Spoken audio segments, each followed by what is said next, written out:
కళ్ళకు best friend వినుకొండలో the number 1 opticals Sriranga opticals RTC bus stand ఎదురుగా Jeevalayam complex Vinukonda. Eye checkup కోసం ఇప్పుడే శ్రీరంగ ఆప్టికల్స్ ని సంప్రదించండి. అందరికీ నమస్కారం, వెల్కమ్ టు సుమన్ టీవీ. ఈ రోజు మనం పల్నాడు జిల్లాలోని నర్సరావుపేట దగ్గర అయితే ఉన్నాము. అయితే ఇక్కడ మనకి ట్రాఫిక్ సమస్యలు అవన్నీ చాలా ఎక్కువగా ఉన్నాయి. అలాగే ఇప్పుడు ఉన్న మనం రోడ్ అయితే ఏదైతే ఉందో ఇది ఒక యాక్సిడెంట్ జోన్గా అయితే ఉంది. అసలు ఇక్కడ రాంగ్ రూట్ వెళ్ళడం కానీ సిగ్నల్ లేకపోవడం ఒక మెయిన్ ఇష్యూగా అయితే మనకు మారిపోయింది.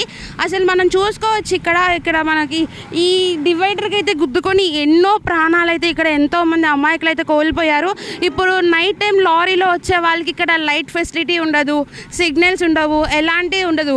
సో ఎన్నెన్నో దారుణాలు, ఎంతోమంది కుటుంబాలు వాళ్ళ పిల్లల్ని పోగొట్టుకోవడం. సో అందుకని అసలు దీని గురించి ఇక్కడ ఉన్న పబ్లిక్ ఎలా అనుకుంటున్నారు, ఏంటి, ఇక్కడ ఈ సమస్యల వల్ల ఎంతమంది ప్రాణాలు కోల్పోయాలో మనం ఒకసారి కనుక్కుందాము. అయితే వచ్చే వాళ్ళని ఒకసారి అడిగి తెలుసుకుందాం మనం. నమస్కారం అండి, మీ పేరు? నా పేరు సుబ్బు మాదిగమ్మ.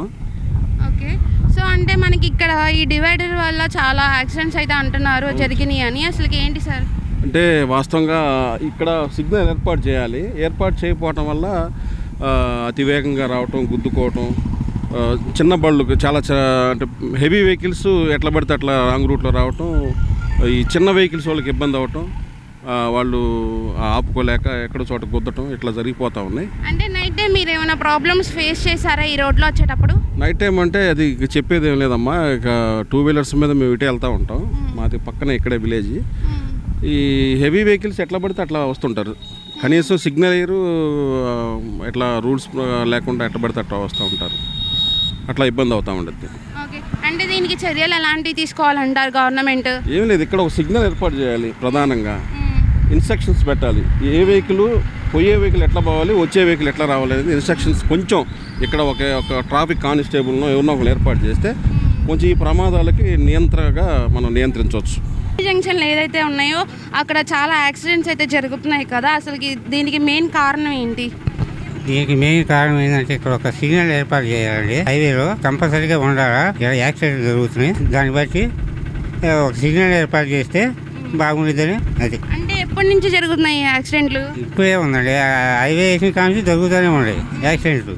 ఈ డివైడర్ గుద్దుకోవటం, బోర్డు కూడా లేదు. కనీసం ఒకసారి అయితే లారీ ఎక్కింది దీని మీదకి.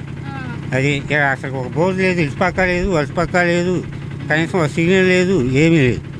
ఇక్కడ నైట్ ఆల్టీ అసలు ఆర్టీసీ బస్సులో మనం అయితే ఇసుక రాజీ పడింది. దీని మీద ఎక్కి డివైడర్కి ఎక్కి ఇసుక రాజీ ఎట్లా పడింది, ఇద్దరు చనిపోయారు. అంటే అసలుకి మెయిన్ దేని వల్ల యాక్సిడెంట్లు అవుతున్నాయి? అంటే లారీల వల్ల లేకపోతే దేని బస్సుల వల్ల? సిగ్నల్ ఏర్పాటు చేయాలండి ఇక్కడ. అదొకటి ఈ డివైడర్కి ఇటు ఒక బోర్డు, ఎల్లో బోర్డు, అటు ఒక ఎల్లో బోర్డు పెట్టాలి. వాస్తవంగా ఏమీ లేవు, చూసుకోండి కావాలంటే అది చూడండి, ఏమీ లేవు. అదొకటి ఆ 3 రోజులు కలిసే కాడ ఏదైనా సిగ్నల్ పెడితే ఉపయోగంగా ఉండింది, యాక్సిడెంట్ కాకుండా కొంతవరకు యూజ్ చేయొచ్చు. అమ్మ చెప్పండి, ఇక్కడ ఈ ట్రాఫిక్ సమస్య వల్ల ఇక్కడ ప్రాణాలు చాలా మంది కోల్పోతున్నారు ఈ డివైడర్ వల్ల. అసలు ఏంటి ఈ ట్రాఫిక్ వల్ల కోల్పోతున్నారంటే అమ్మా, ఇక్కడ కరెక్ట్గా మెయింటెనెన్స్ లేదమ్మా. రోడ్డు బాగలేదు. ఈ రోడ్డు వల్ల ప్రమాదాలు చాలా జరుగుతున్నాయి. చిన్న పిల్లల్ని వేసుకొని ఈ బండి మీద ఏమవుతుందంటే ఫ్యామిలీ తోటి బస్సులో రాకుండా 2 వీలర్ మీద రావడంతో చాలా ప్రాబ్లమ్స్ క్రియేట్ చేస్తున్నారు. హెల్మెట్ ఉండట్లేదు. మొన్న ఒకరైతే 6గురిని ఎక్కించుకొని వెళ్తున్నారు. అప్పటికి నేను కేకేసి చెప్పాను, బాబు చున్నీ పడుతుంది వెనకాల చూసుకోండి అమ్మ అంటే కూడా చూసుకోకుండా ఎంతో ఇబ్బందిలో గురైపోతున్నారు ప్రతి ఒక్కరూ. పోతే ఇక్కడ జగనన్న కాలనీ అని ఒకటి ఉంది, అక్కడ స్కూల్ బస్సులు వస్తాయి, చిన్నపిల్లలు సైకిల్ మీద వెళ్తుంటారు. మరి బస్సులు లేకుండా ఎంతోమంది నడిచిపోయే వాళ్ళు ఉన్నారు. ఈ మూల మీద ఎక్కువ కూడా ఈ రోడ్లో ఏమవుతుందంటే ఎక్కువ వాకింగ్ వాళ్ళు వస్తుంటారు, లేడీస్ వాకింగ్ వాళ్ళు వస్తుంటారు. సడన్ బ్రేక్ వేసుకోవాలంటే కుదరట్లేదు. కాబట్టి ఇక్కడ సిగ్నల్స్ ఏర్పాటు చేయాలని మేము ప్రభుత్వం వారిని కోరుకుంటున్నాము. పోతే ఇప్పుడు కొత్తగా వచ్చిన ఎమ్మెల్యే గారికి కూడా మా హృదయపూర్వక ధన్యవాదాలు. కొంచెం ఈ సిగ్నల్స్ పట్టించుకొని ఫ్యామిలీలందరినీ కూడా కొంచెం కాపాడాలి. చిన్న పిల్లల్ని వేసుకొని ఎంతో దూరం నుంచి ప్రయాణికులు ఏమవుతున్నారంటే బస్సులకు వెళ్ళట్లేదు. ప్రతి ఒక్కరు కూడా 2 వీలర్ మీద ప్రయాణం చేస్తున్నారు. ఈ 4 వీలర్స్ వచ్చేసి ఏం చేస్తున్నారంటే వాళ్ళ ఇష్టాసారంగా వెళ్ళిపోతున్నారు.